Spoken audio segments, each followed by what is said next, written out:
After 15 years of deliberately excluding me from every family reunion, they actually had the audacity to show up at my mansion. I opened the door, spoke calmly, and watched the color drain from their faces. My name is Olivia, and at 38, I never expected to hear that doorbell again. Standing in my $15 million Atherton mansion, the successful CEO of a tech empire I built from nothing, I froze. 15 years of family exclusion had left scars that even this success couldn't heal. Through the security camera, I saw them all waiting outside. Their faces a mixture of awe and desperation. The family that once cast me aside had come crawling back. Tell me where you're watching from in the comments. And hit that like and subscribe button before we dive into how I watched the color drain from their faces when they realized exactly what was coming. Growing up in a modest, middle-class neighborhood in Chicago, my childhood should have been ordinary. My father, Walter, worked as an engineer at a reputable firm, bringing home a comfortable salary. My mother, Elaine, taught third grade at the local elementary school, adored by her students and the community. From the outside, we appeared to be the perfect American family, living in a 4-bedroom colonial with a white picket fence and a golden retriever named Buddy. But appearances can be deceiving. I was the youngest of 3 children. My brother, Philip, 7 years older, was a golden boy who excelled at everything he touched: football, scholarships, straight A's, and a charming personality that made everyone gravitate toward him. My sister Sophia, 5 years my senior, was the family's beauty with her perfect blonde curls and dazzling smile. She was a talented pianist and a debate team captain, and then there was me, the afterthought. From my earliest memories, I felt the stark difference in how I was treated. While my siblings received praise and attention for their achievements, mine were met with indifference or outright criticism. When I brought home straight A's, my mother would merely nod and say, "That's what we expect." But when Philip or Sophia brought home the same grades, there would be celebrations and special dinners. "Why can't you be more like your sister?" my mother would ask when I struggled with piano lessons. "Sophia was playing Mozart at your age." My father was no better. He attended every single one of Philip's football games, cheering from the stands, and boasting to his colleagues about his son's athletic prowess. But when I qualified for the state science fair in 5th grade, he claimed he was too busy with work to attend. "Science isn't really a spectator sport, Olivia," he said dismissively. "Besides, I have an important meeting that day." I later discovered he rescheduled that important meeting to watch Philip's practice game. My 10th birthday was the clearest example of where I stood in the family hierarchy. Mom had promised a small party at our house with a few friends from school. I had been looking forward to it for weeks, even helping to make the invitations by hand. The morning of my birthday, I woke up early, excited for the celebration. "Olivia, there's been a change of plans," my mother announced over breakfast. "Philip has a championship game today, and we all need to be there to support him. We'll have to reschedule your party." My heart sank as I realized what was happening. "But Mom, my friends are coming in 2 hours. We can't cancel now." "Don't be selfish," my father interjected. "This is a big day for your brother. Family comes first." Family comes first. That phrase would haunt me for years to come, especially as I realized it never seemed to apply when I was the one who actually needed support. The party was hastily canceled. I called each friend while fighting back tears, explaining we'd have to celebrate another time. Then I was dragged to Philip's football game where I sat in the bleachers for 3 hours, forgotten, as my parents cheered and my sister socialized with her friends who'd also come to watch. No one sang happy birthday that day. No one mentioned it at all. When we got home, there was no cake, no presents, just leftover pizza from the celebration for Philip's winning game. I ate alone in my room, tears silently falling onto my plate. Sophia was perhaps the cruelest. As a young teenager, when I was still in elementary school, she found subtle ways to torment me psychologically. She'd invite friends over then exclude me from their activities, locking me out of rooms or speaking in whispers that stopped the moment I entered. She borrowed my things without asking and returned them damaged, if at all. When I complained to her parents, she put on an innocent face. "Olivia's just being dramatic again," she'd say, and they would believe her. Philip wasn't actively mean, just indifferent as the big brother. He could have protected me from Sophia's bullying, but he chose to stay out of it. He lived in his own world of sports and popularity, too busy to notice the quiet suffering of his little sister. The only person who showed me genuine love was my grandmother, Eleanor. My mother's mother, Grandma Eleanor, lived in ROA and visited once a month. During those visits, I felt truly seen for the first time. "You have a special spark, Olivia," she'd tell me as we baked cookies together in the kitchen. "One day, the world will see what I see in you." She brought me books because she noticed how much I loved to read, unlike my parents, who viewed my reading habit as antisocial. She attended my science fairs and school performances, sitting in the front row and beaming with pride with Grandma Eleanor. I didn't have to compete for attention or love, it was freely given in school. I excelled academically. My teachers praised my intelligence and creativity, but at home these accomplishments were minimized. Book smarts will only get you so far in life, my father would say when I showed him my report card. You need to develop social skills like your sister if you want to succeed. I tried to join clubs and activities to win their approval. I signed up for the debate team, like Sophia, but when I advanced to regionals, my parents were too busy to attend. I tried out for soccer, hoping my father might show the same enthusiasm he did for Philip sports. But when I made the team, he merely commented that girls' sports weren't as competitive as boys. By the time I reached high school, I resigned myself to being invisible in my own family. I focused on my studies, knowing that education was my ticket to freedom. I worked part-time at the local library, saving every dollar for college. I applied for scholarships in secret, determined to forge my own path.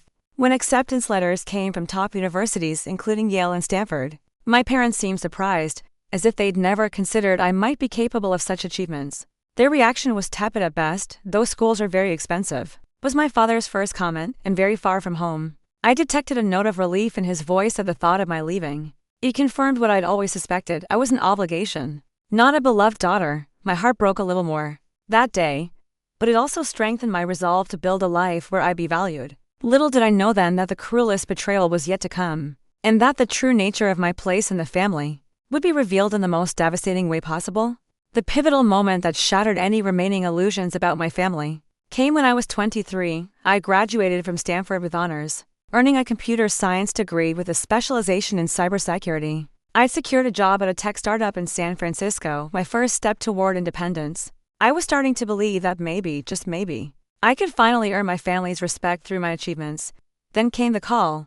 Grandma Eleanor had passed away unexpectedly from a heart attack. I was devastated.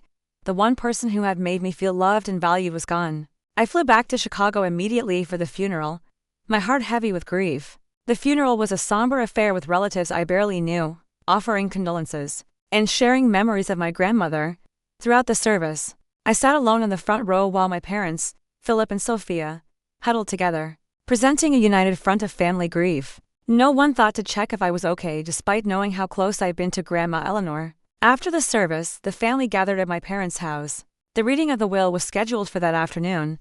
I sat quietly in the corner of the living room, leafing through a photo album of Grandma Eleanor, trying to process my loss. When the lawyer arrived, everyone gathered in the dining room as he read through the will.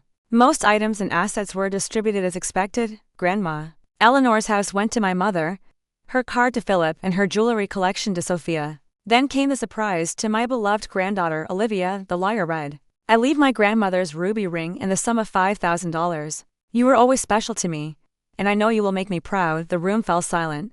Then my mother let out a scoff. $5,000 and her old ring, that's it? I was stunned by her reaction. I hadn't expected anything and was deeply touched by Grandma Eleanor's gesture. The ruby ring was a family heirloom that had belonged to my great-great-grandmother. It wasn't the monetary value that mattered to me, but the sentiment behind it. My father's face had turned an alarming shade of red. "This is outrageous," he sputtered. "Eleanor always did favor Olivia. For some reason, I echoed, finding my voice. Maybe because she was the only one who ever showed me any kindness in this family. That was when everything exploded. Years of resentment and hidden truths came pouring out. "You want to talk about kindness?" My father shouted. "We took you in when no one else would. We gave you a home and educational opportunities most kids could only dream of. And this is the gratitude we get." Confusion washed over me, took me in. "What are you talking about?" My mother shot my father a warning look. But it was too late, the damage was done. "You're not even our daughter," he spat out. "You were 2 years old when we adopted you after your mother died. Lisa was Elaine's college roommate. She had you out of wedlock, then got herself killed in a car accident. No father in the picture. No other family willing to take you. So we did, out of the goodness of our hearts." The room spun around me. Adopted, this couldn't be real. I looked at my mother, silently pleading for her to deny it. Instead, she sighed. "We were going to tell you when you were older. But then it never seemed like the right time." 23 years. And it had never been the right time to tell me the truth about my own identity. All those years of feeling like I didn't belong, like I was different somehow, suddenly made terrible sense. "So I've been living a lie my entire life," I whispered. Does everyone know except me? Most of the family knows, Sophia said with a shrug. It wasn't exactly a secret, we just didn't talk about it. Not a secret to anyone except me. The person whose life it was. I felt sick to my stomach. Why did Grandma Eleanor leave the ring to Olivia anyway? Philip asked the lawyer. It should stay with blood family, blood family. Those words cut through me like a knife. Mrs. Eleanor specifically mentioned that Olivia should have the ring because, in her words, true family is about love, not blood. The lawyer replied uncomfortably. That set my father off again. That old woman always did try to undermine our parenting, filling Olivia's head with nonsense, making her think she was special when we were trying to raise her to be realistic about her place in the world. My place? I asked, my voice rising. And what exactly is my place in this asterisk family? You should be grateful we took you in at all. Sophia interjected. Do you know how many orphans end up in the system? You had privileges most of them could only dream of. I looked at my sister, seeing her clearly for the first time. Privileges? Like being constantly reminded that I wasn't as good as you or Philip? Like having my birthdays forgotten and my achievements ignored, those asterisk kinds of privileges. See, this is exactly why we never told you, my mother said. We need react emotionally instead of rationally. Finding out my entire life has been a lie seems like a reasonable thing to be emotional about. I retorted. My father stood up, towering over the table. That's enough. I won't have you speaking to your mother that way under my roof. If you can't show some gratitude for everything we've done for you, then perhaps you should leave. I looked around the table at the faces of the people I'd called family for 23 years. None of them came to my defense, not even Philip, who'd always been the least antagonistic toward me. In that moment, I made my decision. Fine, I said quietly, gathering my purse. I'll go. But first, I want to know one thing. Did you ever love me at all? Or was that just a charity case you regretted taking on? The silence that followed was all the answer I needed. I walked out of that house and never looked back. The exclusion from family life became official after that day. I wasn't invited to Thanksgiving that year, or Christmas, or any family gathering that followed. I saw photos on social media of family reunions, holiday celebrations, and milestone events, all without me. Sophia would occasionally post pictures with captions like complete family gathering, or so blessed to have everyone I love in one place. Pointed reminders that I wasn't considered part of everyone. There were emails from my father, cold, informal, asking me not to contact them and to respect the family's privacy, as if I were some stranger who might harass them, not someone who had lived as their daughter for over 2 decades. The ultimate pain came when I saw photos of my parents proudly attending Philip's wedding, and later the birth of Sophia's first child. Moments I should have been part of, erased from the family narrative as thoroughly as if I'd never existed. With the $5,000 from Grandma Eleanor and her ruby ring as my only inheritance, I cut all ties and vowed to build a life so successful that they would one day regret throwing me away. Little did I know just how dramatically that vow would be fulfilled. With just $5,000 to my name and a ruby ring I vowed never to sell, I arrived in San Francisco determined to forge a new beginning. The money wouldn't last long in one of America's most expensive cities, so I had to be strategic. I found a tiny apartment in a less desirable neighborhood, sharing with 2 other young women I found through a housing board at a local coffee shop. My portion of the rent consumed nearly half of my savings immediately. Alice was a nurse working night shifts and Jordan was a graduate student in literature. Both were too busy with their own lives to pry into mine, which suited me perfectly. The apartment was cramped with just enough space for a twin bed and a small desk in my room. The kitchen was barely functional, and we shared one bathroom between the 3 of us. It was a far cry from the comfortable suburban home I'd grown up in, but it was mine and there was freedom in that. I secured an entry-level job as a technical support specialist at a small software company. The pay was minimal, barely covering my expenses, but it was a foot in the door of the tech industry. My days consisted of answering calls from frustrated users, troubleshooting basic problems, and documenting issues for the development team. It was mundane work that didn't utilize my education or skills, but I approached it with fierce determination. You're overqualified for this position, my supervisor remarked during my 3-month review. But I appreciate your work ethic. Keep it up and there will be opportunities for advancement. I didn't want to wait for gradual advancement. Each night after my shift ended, I returned to my tiny room and spent hours teaching myself additional programming languages and cybersecurity protocols. I enrolled in free online courses, participated in coding challenges, and built small projects to enhance my portfolio. Sleep became a luxury I could rarely afford, but every hour of work was an investment in my future to save money. I lived on ramen noodles and peanut butter sandwiches. I cut my own hair, shopped at thrift stores for clothes, and walked miles to avoid paying for public transportation when the weather permitted. Every dollar saved was a dollar that could keep me independent from the family that had rejected me. 6 months into my self-imposed exile, I attended a free tech workshop at the public library. The topic was emerging threats in cybersecurity, an area I've been focusing on in my studies. The presenter was Professor Diana Chen, a renowned expert in the field from Berkeley. I sat in the back row, absorbing every word of her presentation, taking detailed notes on concepts I wanted to research further. When the formal presentation ended and the crowd began to disperse, I gathered my courage and approached her with a specific question about encryption protocols. She mentioned. Professor Diana looked surprised by the technical nature of my question. "That's an insightful observation," she said. "Most people wouldn't have caught that nuance. Are you working in the field?" I explained my background and current situation, carefully omitting the personal details about my family. Something about Professor Diana's kind eyes and attentive listening made me feel seen in a way I hadn't experienced since Grandma Eleanor. "You have a good mind for this work," she said after our conversation. "I'm hosting a hackathon next month at Berkeley. You should come."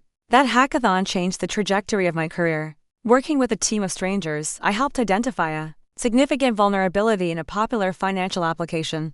Our solution won third place and, more importantly, caught the attention of several industry professionals. Professor Diana became my unofficial mentor, inviting me to additional events and recommending resources to further my education. "You have a unique perspective on security," she told me after I shared some of my ideas. "You see vulnerabilities others miss because you think differently." Under her guidance, I began developing a concept for a new approach to data protection, one that focused on behavioral patterns rather than traditional password systems. The idea had potential, but turning it into a viable product would require resources I didn't have. "You should consider seeking investors," Professor Diana suggested. "This concept could revolutionize personal data security." The world of venture capital and startup funding was completely foreign to me. I spent weeks researching, preparing a business plan, and practicing my pitch. Professor Diana introduced me to a few of her contacts, but the responses were lukewarm at best. "The concept is interesting, but you have no track record. Come back when you have a working prototype." We typically invest in founders with more experience. Rejection after rejection piled up.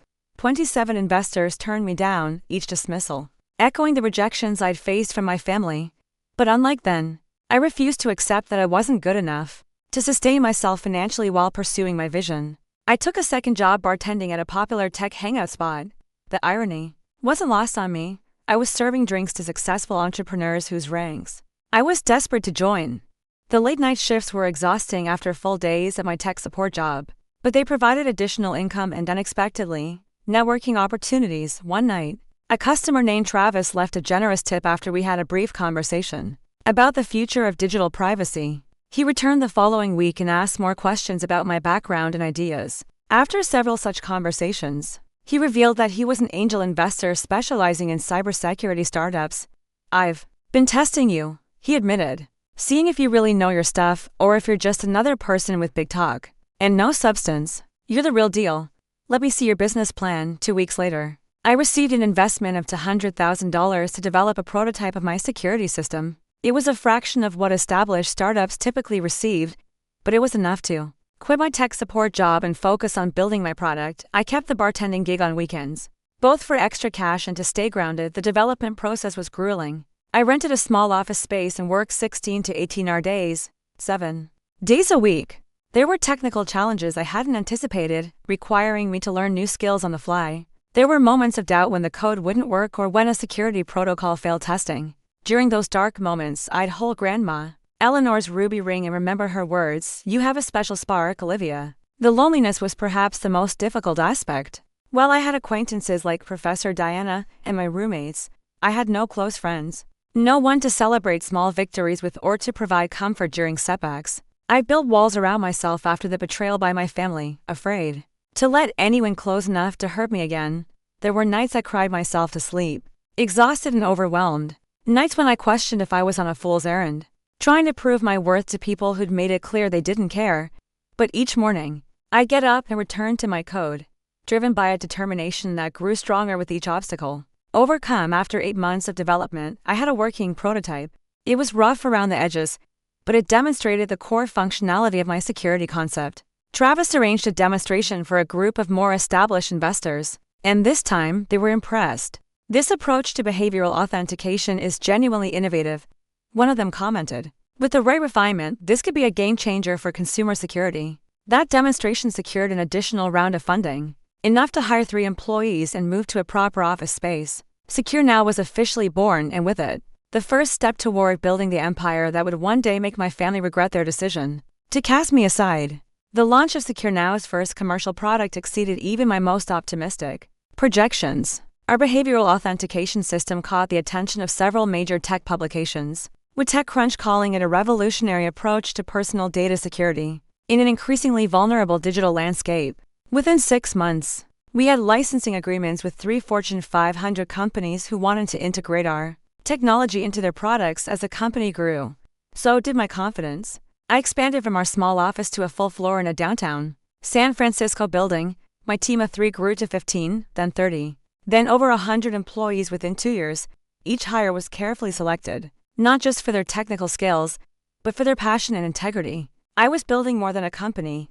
I was creating the family I'd never had. You've created something special here, Diana remarked during a visit to our new offices. She transitioned from mentor to friend, one of the few people who knew the truth about my past, and I don't just mean the technology. She was right. The culture at Secure Now was built on respect, collaboration, and recognition of achievements. Large and small, every milestone was celebrated, every birthday acknowledged. I made sure no one ever felt invisible or unappreciated the way I had. For so many years, our second product, a secure communication platform that used our proprietary authentication system, attracted attention from government agencies and international corporations concerned about industrial espionage. The contracts that followed pushed Secure Now's valuation past $100 million.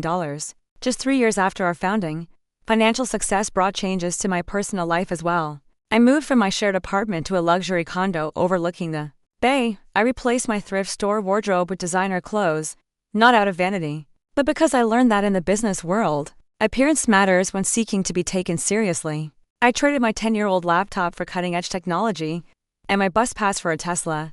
Yet, despite these material improvements, there remained an emptiness I couldn't fill. Each night, I returned to my beautiful but silent condo with its panoramic views and expensive furnishings and feel utterly alone. Success was a cold companion. On the 5th anniversary of Secure Now's founding, we secured our biggest deal yet, a $200 million contract to overhaul the security infrastructure for a consortium of international banks. The celebration at the office was jubilant, with champagne flowing and employees cheering as I announced bonuses for everyone. But when the party ended and everyone went home to their families, I returned alone to my condo and opened a bottle of wine. As I sipped my drink on the balcony, I found myself scrolling through social media, a habit I'd mostly broken, but occasionally indulged in moments of weakness. There was a new post from Sophia, a family reunion at our parents' lake house. Annual Sullivan family tradition. So blessed to have everyone together, the caption read. Everyone except me, of course. I closed the app and made a decision.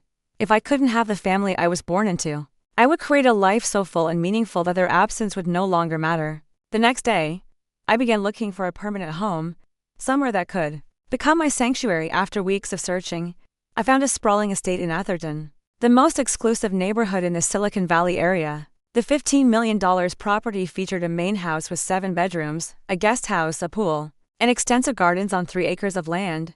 Are you sure about this purchase? My financial advisor asked. It's a significant investment for a single person, I'm sure, I replied. This isn't just a house, it's a statement. I spent the next 6 months renovating the property to my exact specifications. The formal dining room was converted into a state-of-the-art home office. One wing of the house became a library filled with thousands of books, fulfilling my childhood dream of having my own personal library like the one in Beauty and the Beast, my favorite fairy tale growing up.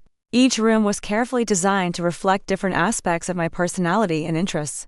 The color schemes were warm and inviting. The furniture was elegant but comfortable. Unlike the stark minimalism of my San Francisco condo, this house was meant to be lived in, to create memories in. The crown jewel of the property was a garden. I hired a renowned landscape architect to create an English garden with winding paths, hidden benches, and year-round blooms. It was the kind of garden Grandma Eleanor would have loved, and I placed a small memorial bench with her name in a quiet corner, surrounded by her favorite flowers. As Secure Now continued to expand, now with over 500 employees and offices in 5 countries. I made a conscious effort to balance my professional success with personal growth.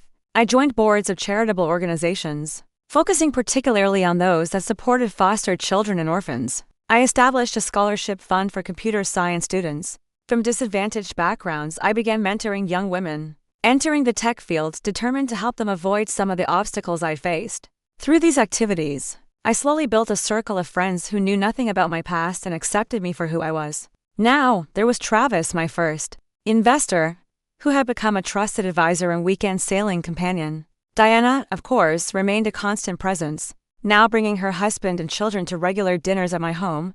Jordan, my former roommate, had finished her PhD and now taught literature at Stanford. We met monthly for coffee and book discussions. There was also my executive team, Leela, my brilliant chief technology officer, Marcus, the chief financial officer, whose careful stewardship had helped grow our company's value, and Derek, our chief operating officer, whose organizational skills kept everything running smoothly. They had started as employees but had become something more over the years, people I trusted and respected. This carefully constructed family of choice helped fill some of the emptiness. But there were still moments when the past would creep in. Late at night, I'd sometimes find myself looking through an old photo album I'd kept from my childhood, one of the few possessions I'd taken when I left my parents' house. The smiling faces in those photos seemed to belong to strangers now, people I once thought loved me but had proven otherwise. 10 years after founding Secure Now, I took the company public. The IPO was wildly successful, making me a billionaire. Overnight, at least on paper, my face appeared on the cover of business magazines with headlines like Security Queen. How Olivia Sullivan built a tech empire from nothing. If my biological family saw these articles, they never reached out. Their silence was both a relief and a lingering wound. On the 15th anniversary of the day I'd been cast out of my family, I hosted a charity gala at my Atherton estate. The event raised over $10 million for foster care organizations, a cause that had become deeply personal to me. As I stood addressing the crowd of Silicon Valley elites, politicians, and celebrities who'd paid thousands of dollars for the privilege of attending, I couldn't help but reflect on the journey that had brought me here. From a confused and hurt young woman with just $5,000 and a ruby ring to my name, I had transformed into one of the most powerful women in tech. The mansion around me, the respect of my peers, the impact of my charitable work, all served as testimony to what I had achieved despite, or perhaps because of, being discarded by those who should have loved me most. Yet for all my success, there remained a small, wounded part of me that still wondered why I'd never been enough for them. That part was about to get an unexpected answer when, the very next day, my security system alerted me to visitors at my gate. It was a quiet Sunday morning, the kind I cherished after busy weeks of meetings and business travel. I was enjoying a cup of coffee on my terrace, still in my silk pajamas, watching hummingbirds flit around the feeders I'd installed throughout the garden. The tranquility was shattered by the chime of my security system, indicating visitors at the front gate. Annoyed at the unexpected interruption, I picked up my tablet to check the security camera. What I saw made my coffee cup slip from my fingers and shatter on the stone floor. There they were, standing at my gate like ghosts from a past life. My father, Walter, now in his 70s, his once dark hair completely gray, his tall frame slightly stooped with age. My mother, Elaine, was beside him, her face more lined than I remembered, but still wearing the same pearl necklace she'd worn for as long as I could recall. Philip stood slightly behind them, heavier now, his former athletic build softened by middle age, and Sophia, still immaculately dressed and groomed, her blonde hair expertly highlighted to hide any graying, stood with 2 children clutching her hands, a boy who looked about 10 and a girl at perhaps 8. 15 years of silence, of exclusion, of pretending I didn't exist. And now they were here, standing at the entrance to the life I built without them. My first instinct was to ignore them, to let them wait at the gate until they gave up and left. But curiosity won out. What could possibly have brought them here after all this time? What could they want from me now? With trembling hands, I pressed the intercom button. "Can I help you?" I asked, my voice carefully neutral. "Olivia, it's Mom and Dad." My mother's voice crackled through the speaker. "And Philip and Sophia. We were hoping we could talk to you." "Talk to me?" After 15 years of silence, I should have said no. I should have told them to leave and never come back. But some deeply buried part of me, that little girl who'd always longed for her family's approval, made me press the button to open the gate. I rushed to my bedroom to change, pulling on jeans and a simple blouse, running a brush through my hair. I didn't want to look like I'd made an effort for them, but neither did I want to appear as though their arrival had caught me off guard. By the time the doorbell rang, I composed myself, at least outwardly. I opened the front door with what I hoped was an expression of mild interest, rather than the emotional turmoil raging inside me. The 5 of them stood on my doorstep looking up at the grand facade of my home with poorly concealed awe. "Olivia," my mother said, stepping forward with arms outstretched as if to embrace me. "You look wonderful." I stepped back slightly, avoiding the hug. "Thank you," I replied coolly. "This is unexpected. We've been trying to find the right time to reach out," my father said, his voice softer than I remembered. "When we saw the article about your charity gala in the Wall Street Journal, we thought it might be time to reconnect." The Wall Street Journal, of course. They hadn't come because they missed me or regretted their actions. They'd come because they'd seen evidence of my wealth and success in a national publication. "Please come in," I said, my hospitality on autopilot. Even as my mind processed this revelation, I led them through the grand foyer with its marble floors and sweeping staircase into the main living room, where floor-to-ceiling windows overlooked the gardens and pool. "This is quite a home," Philip said, whistling softly as he took in the custom furnishings and original artwork on the walls. "Thank you," I replied simply, gesturing for them to sit on the Italian leather sofas. "Can I offer you something to drink? Coffee? Water?" "Coffee would be lovely," my mother said, perching on the edge of the sofa as if afraid to fully commit to sitting in my home. I used the excuse of preparing coffee to escape to the kitchen, for a moment leaning against the counter and taking deep breaths to steady myself. I'd imagined this scenario countless times over the years, fantasized about what I would say if they ever showed up in my life again. But now that it was happening, I felt unprepared, vulnerable in a way I hadn't felt in years. When I returned with a tray of coffee in my finest porcelain, a subtle display of wealth I couldn't resist, the children were exploring the room while the adults sat in awkward silence. "These are my children," Sophia said as I set down the tray. "Jack and Emma." I nodded to the children, who regarded me with curious eyes. "Hello," I said, unsure how to interact with this niece and nephew I'd never met. Had Sophia told them about me? Did they know they had an aunt who'd been erased from family photos and conversations? "They're beautiful," I said because it seemed like the expected response. "We've missed you." "Olivia," my mother said, tears welling in her eyes. The performance was almost convincing. "All these years, we thought about you, have you?" I asked, my voice steady despite the anger bubbling just beneath the surface. "That's interesting, because I haven't received so much as a birthday card or a Christmas greeting in 15 years. "We didn't know how to reach out," my father said after the way things ended. "We didn't know if you'd want to hear from us." "You could have tried," I pointed out. "My email address hasn't changed. My company isn't exactly difficult to find. We've been following your career." Philip interjected, "Reading about your success. We're all very proud." "Proud," I repeated, the word tasting bitter on my tongue. "Now you're proud." "Not when I graduated with honors. Not when I started my company. Not when I needed support and encouragement. Only now. When I have a mansion and a billion-dollar company?" Now you're proud. An uncomfortable silence fell over the room. The children sensed the tension and moved closer to their mother, who put protective arms around them. "Olivia," my father said after a moment, clearing his throat, "we didn't just come to reconnect, though that's certainly our hope. We also came because, well, we could use your help." And there it was, the real reason for their sudden appearance in my life. "What kind of help?" I asked, already knowing the answer. "Financial help," my father admitted, having the grace to look embarrassed. "My company went bankrupt last year. The economic downturn hit us hard. And at my age, finding new employment has been challenging. I lost my job in the tech sector 6 months ago." Philip added, "I've been freelancing. But it's not stable and I'm going through a divorce," Sophia said, her voice dropping to ensure her children didn't hear.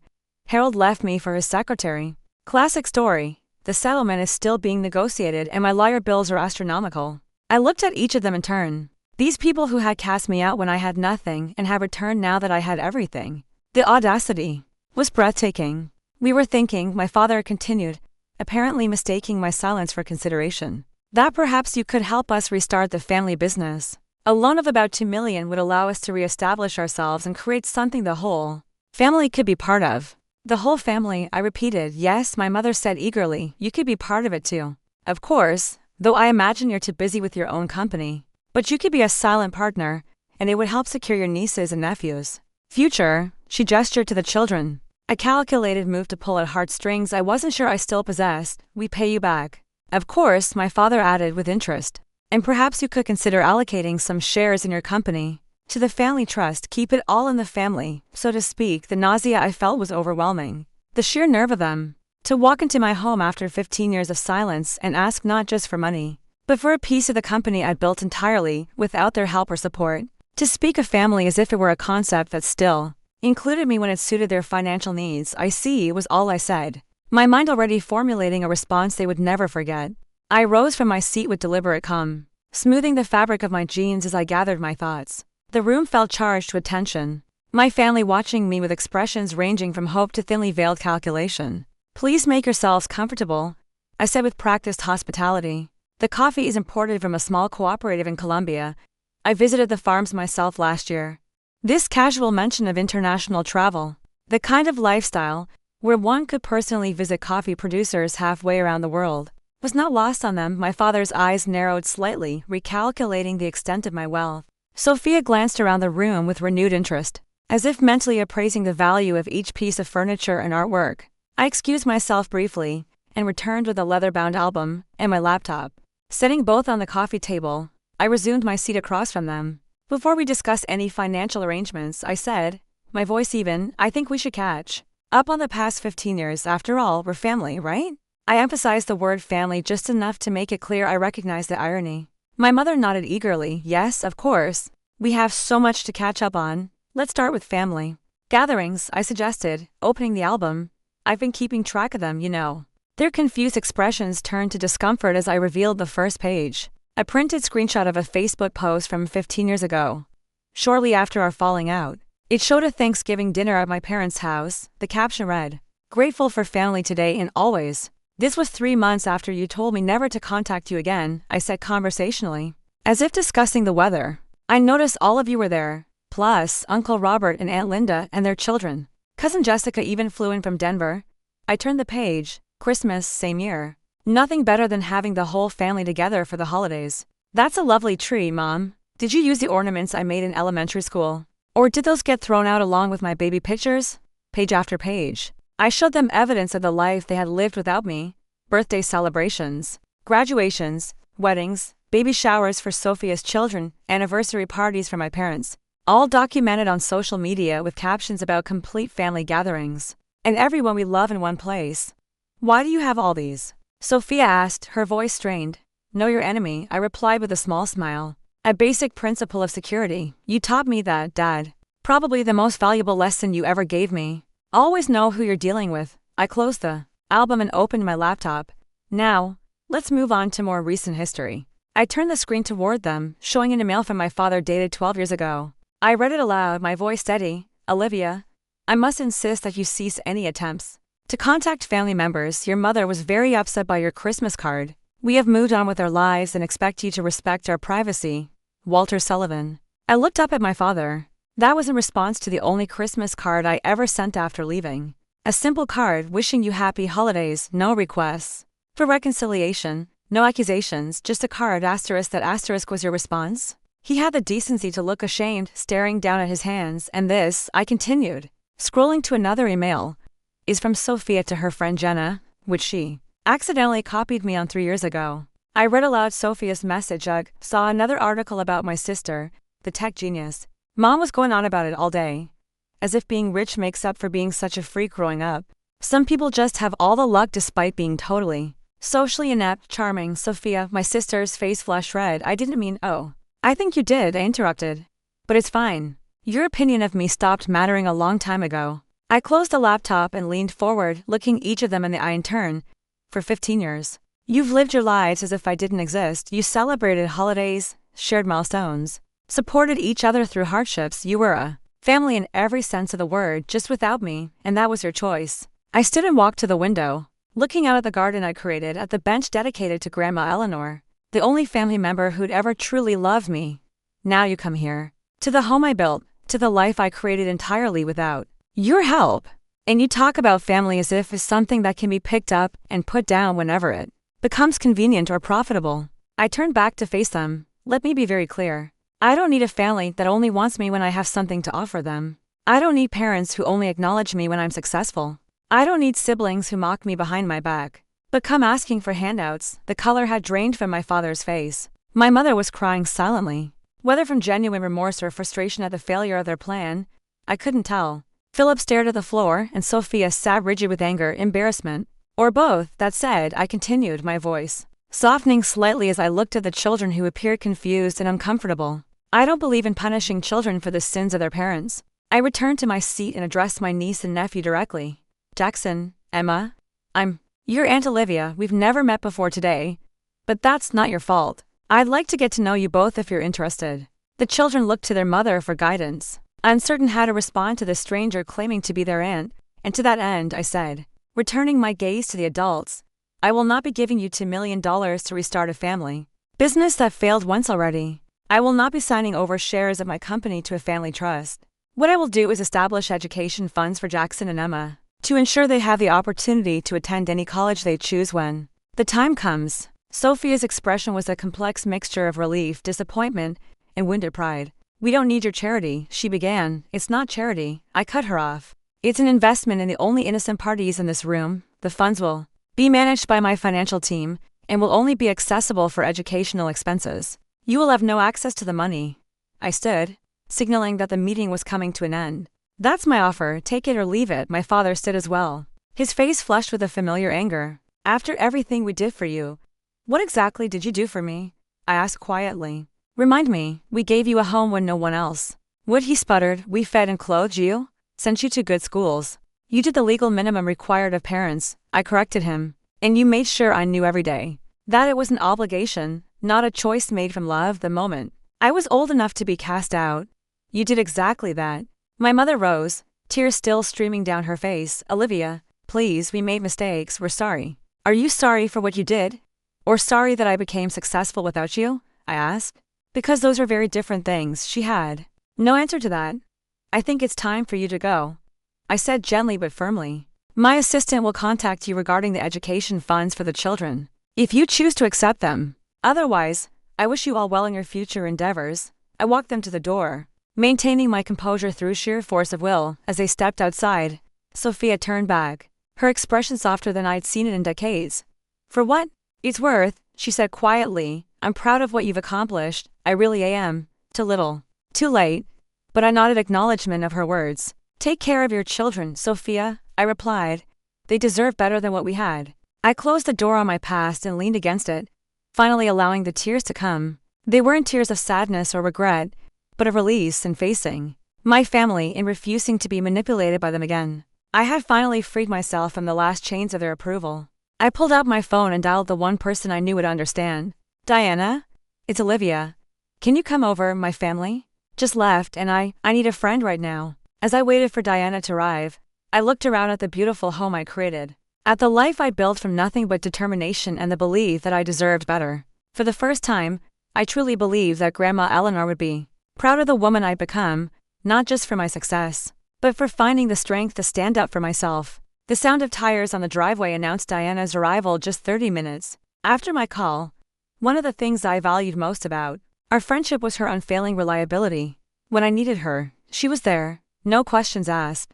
She found me in the garden, sitting on Grandma Eleanor's bench, the ruby ring gleaming on my finger as I twisted it absently. A habit I developed over the years when deep in thought. Hey, she said softly, sitting beside me. Rough day? I smiled weakly. You could say that. I recounted the entire encounter, from the moment I saw them on the security camera to their final departure. Diana listened without interruption, her face reflecting my own emotions as the story unfolded. $2 million in shares in your company, she repeated when I finished. The audacity is almost impressive. That startled a laugh out of me, right? After 15 years of radio silence, they show up expecting a handout as if all the years of exclusion and cruelty never happened. But you stood your ground, Diana said, squeezing my hand. You offered help to the children without letting the adults manipulate you. That took courage. We sat in comfortable silence for a few minutes, watching the late afternoon sun cast long shadows across the garden. The emotional upheaval of the day had left me drained, but also strangely at peace. You know what the strangest part is? I said finally. For years, I fantasized about a moment like this, about them seeing my success and regretting how they treated me. But now that it's happened, it feels empty somehow. Their regret, if they even feel it, doesn't change anything. Diana nodded thoughtfully. Because you've realized that their approval was never the prize you thought it was. Her words resonated with the truth I've been slowly discovering over the years. Exactly. I spent so much of my life trying to earn love that should have been freely given. Building this company, this fortune, part of me was still that little girl trying to prove I was worthy of being loved, and now, Diana prompted.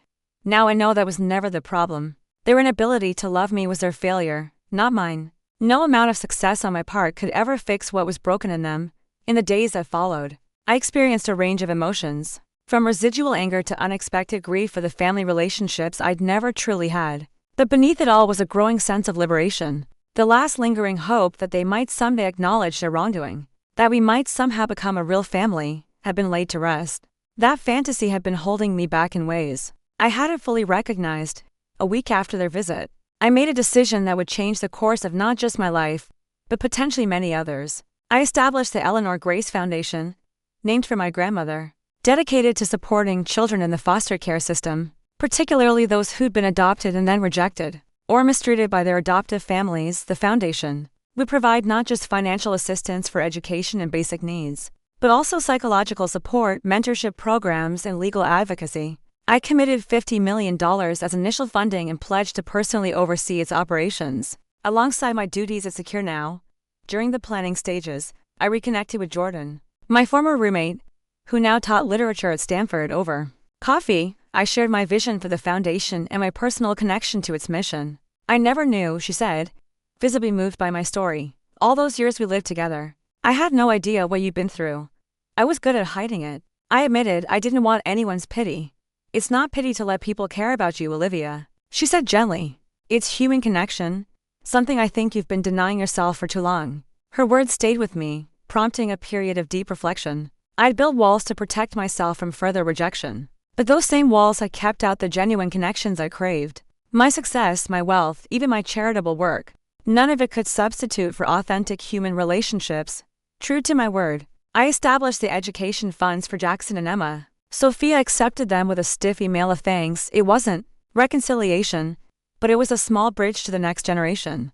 A chance to break the cycle of emotional neglect that had characterized my own childhood. 3 months after my family's visit, I joined a support group for adults who'd experienced family estrangement, sitting in a circle with others who had similar stories. I found a level of understanding I hadn't experienced before. These were people who knew firsthand the particular pain of being rejected by those who should have loved them unconditionally. Family isn't always blood, said one woman during a particularly powerful session. Family is who loves you when you need it most. This simple statement crystallized something I'd been learning gradually over the years. Looking around at the lives I'd touched, and those who touched mine, I realized I'd built a family of choice, one far more nurturing than the one I'd been born into. There was Diana, who'd believed in me when I was just a nervous young woman at a tech workshop. Travis, who'd taken a chance on my ideas when 27 other investors had said no. My executive team at Secure Now, who'd stood by me through the company's growth and challenges, the children benefiting from my foundation's programs, whose letters and artwork now decorated a wall in my home office. 6 months after the confrontation with my biological family, I decided to host a gathering at my Atherton estate, not a formal charity gala or business function, but a simple celebration of connection. I invited everyone who'd become important to me over the years, from Diana and her family to my first roommates in San Francisco, from Travis and his wife to members of my support group. The house and gardens were filled with laughter and conversation, with people who knew my story and accepted me as I was, flaws and all. As I looked around at these diverse individuals who'd chosen to be part of my life, I felt a sense of belonging I'd searched for my entire life. Late in the evening, I found a quiet moment alone on Grandma Eleanor's bench.